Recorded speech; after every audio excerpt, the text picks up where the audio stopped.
Hey all, Ron here from Military Images Magazine with a new episode of Life on the Civil War Research Trail.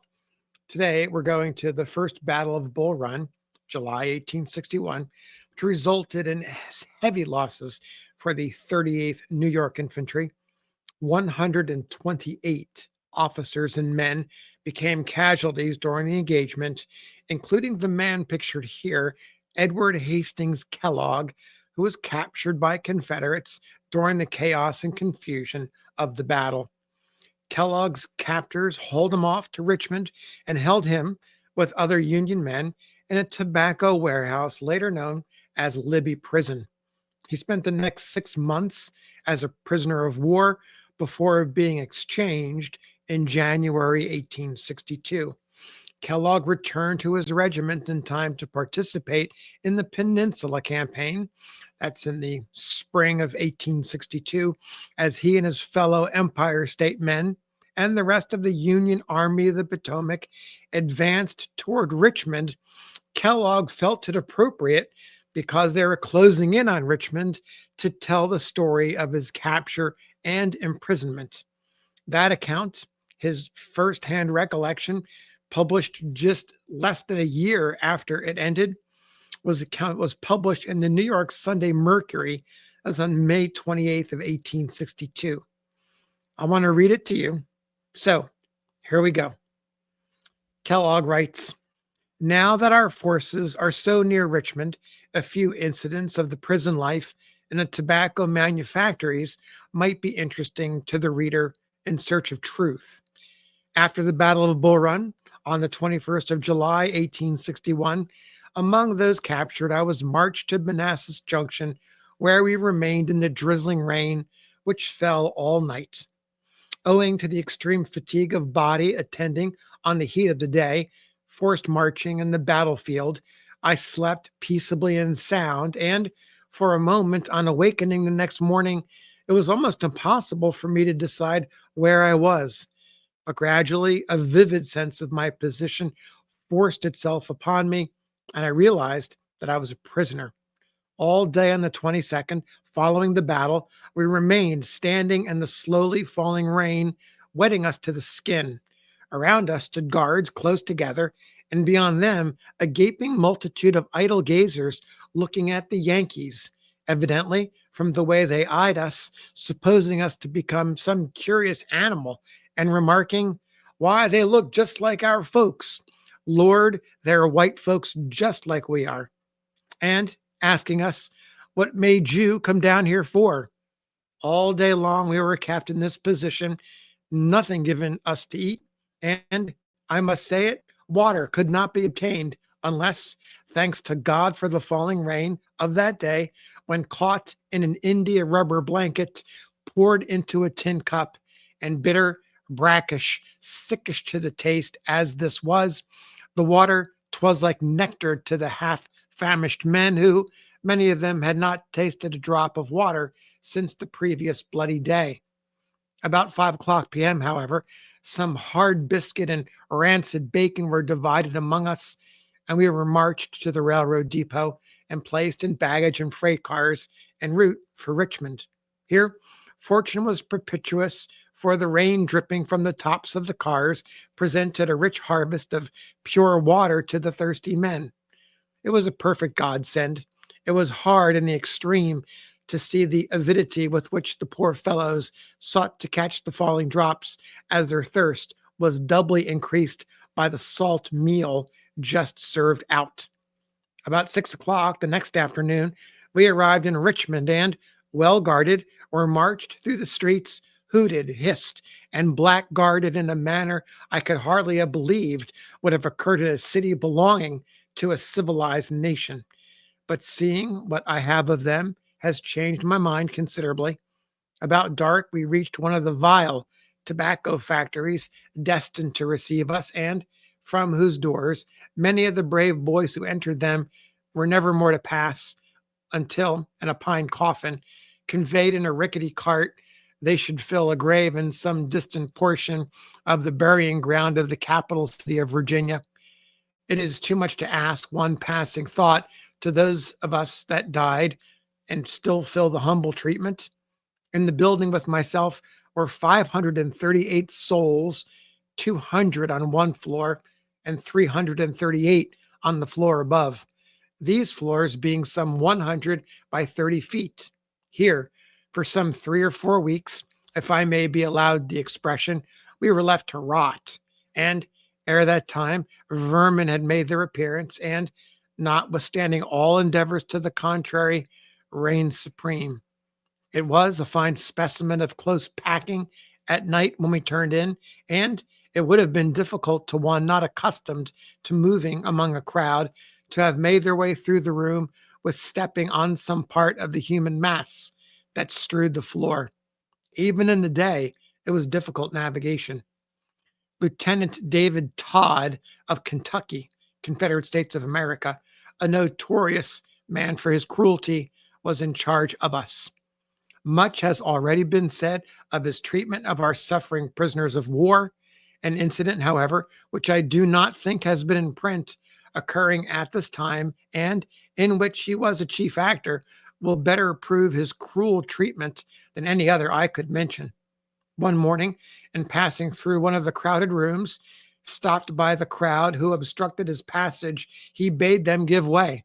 They, not obeying his order as quickly as he wished, he drew his sword and, making a step toward one of the nearest of the crowd, who belonged to the 1st Minnesota Regiment, passed it through the lower portion of the leg, and in withdrawing it, he literally cut a piece of flesh to the bone, remarking coolly as he passed on, "Take care of this man and clear the road."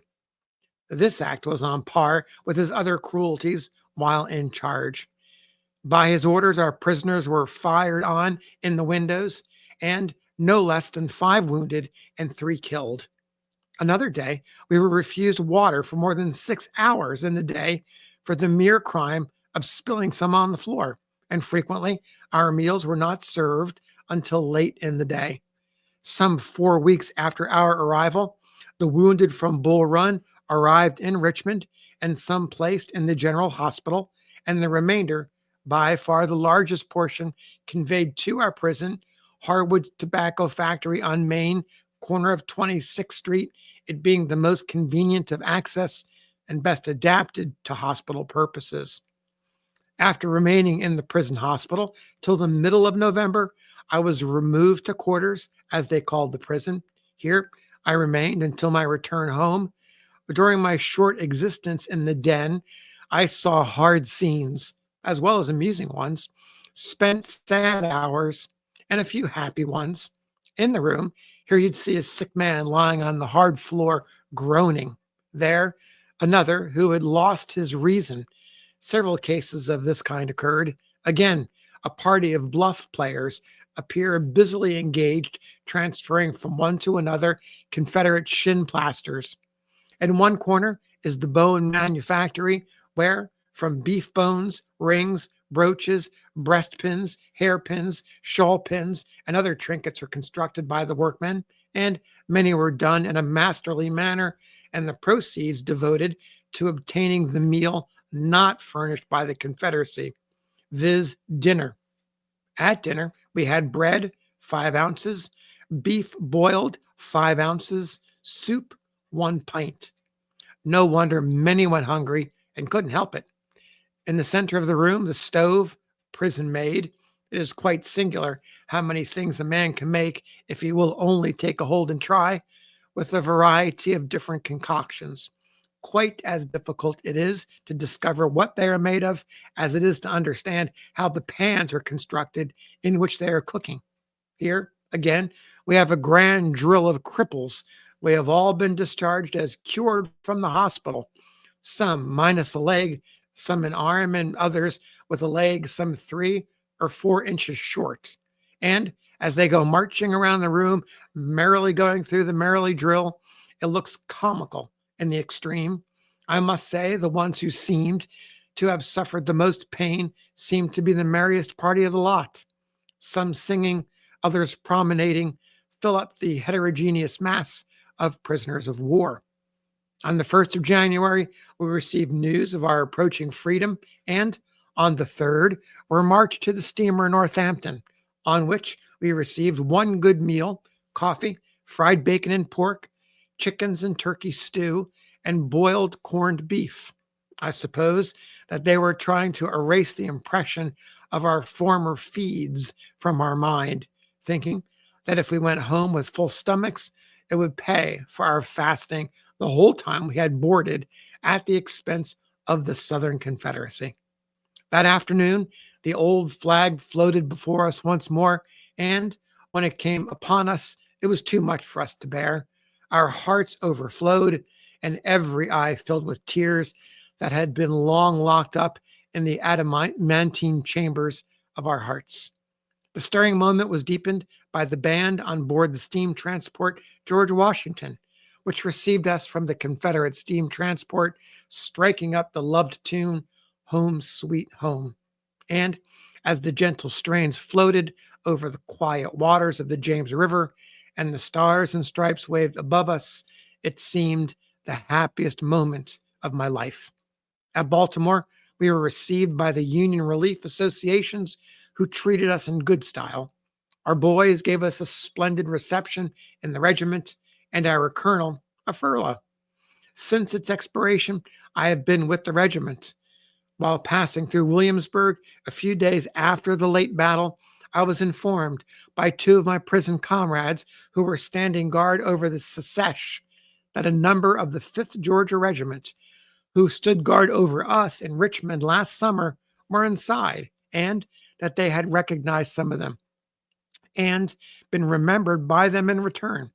At this moment, I heard someone calling from the window and discovered a Secesh who said, "Say, wasn't you the man who used to carry the bottles over medicine from that place where the sick Yankees was in?" "Just so," I said. "I reckoned you was. I stood guard over them there. Don't you remember me?" "No, sir," I answered. I thought his face familiar, but I couldn't place him.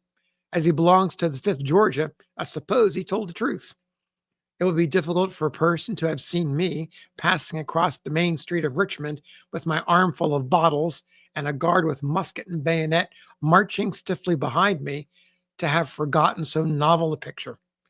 Several of our regiment, also prisoners of war, recognized some of the Secesh soldiers and conversed with them. Of Richmond, Sergeant C.W. Fairfield, captured while on picket last August at Munson's Hill, Virginia, saw the same party who captured him immediately. Other recognizances have also been made on both sides. I hope I shall soon be able to write to you from Richmond, and I hope I may chronicle the delivery of our gallant Major, James Decatur Potter, who has been a prisoner since the 21st of July last. I remain yours respectfully, E.H.K. So that concludes the passage. You may wonder what happened to Kellogg.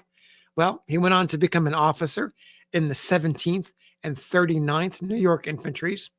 He's actually pictured here as an officer in the 17th. You can see the numbers, 1-7, his regimental numbers on his cap. He survived his war experience and went to work as a journalist. He lived until 1898, dying at age 59, survived by 3 children. The account that is read to you was published in 2000 in the book Writing and Fighting the Civil War, Soldier Correspondence to the New York Sunday Mercury by William B. Stiple. So thanks for listening. We'll see you on the next episode of Life on the Civil War Research Trail.